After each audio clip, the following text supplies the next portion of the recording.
Frankie is a 15-year-old girl at boarding school. Michelangelo was a remarkably talented artist from the late 1400s. Believe it or not, the two have more in common than you'd think. Frankie recognized that she was brilliant and destined for great things, just as Michelangelo did. Frankie realized that her mind and talents were vast and capable and greater than anyone else around her, just as Michelangelo realized that his were.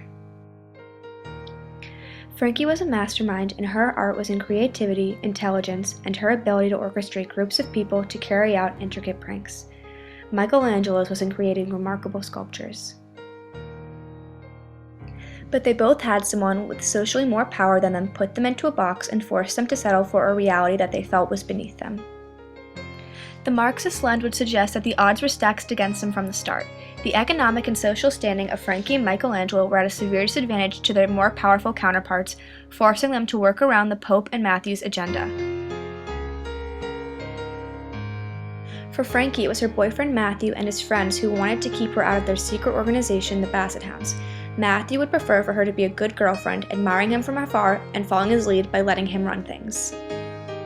When Frankie tried to give Matthew several opportunities to tell her the truth and come clean about it so that she could finally be included, he lied and covered it up as best as he could. He made it clear that she was not welcome in this organization no matter how much she opposed his decision. For Michelangelo, it was Pope Julius II forcing him to paint the Sistine Chapel.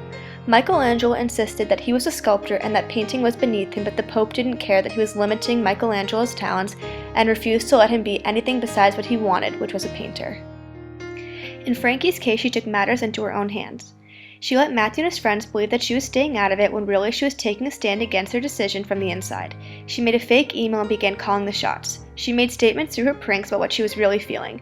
The first was an issue that directly pertained to her: women. She covered the schools in bras to make a statement about how women are oppressed, just like Matthew and the boys were doing to her. In Michelangelo's case, he also took matters into his own hands. He decided he would abide by the box the Pope forced him in, but he would do it his way.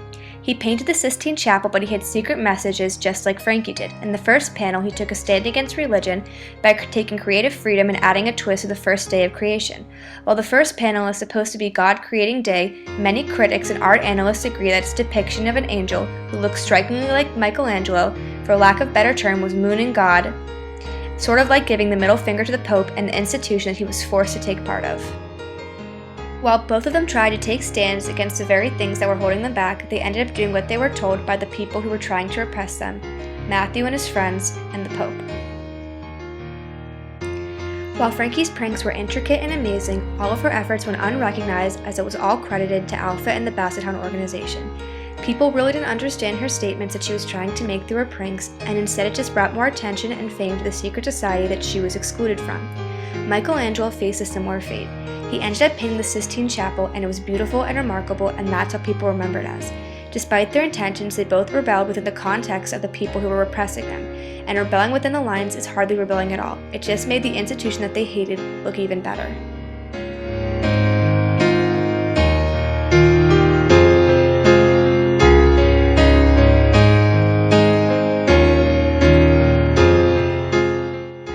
There is a slight silver lining, though it should be taken with a grain of salt. Looking back, when people realize the intentions they had for their rebellion, they will come to respect both Frankie and Michelangelo, understanding that they were in fact a force to be reckoned with. However, the legacy that they both left behind allowed for fame and glory to forever be held by the very institutions that repressed them.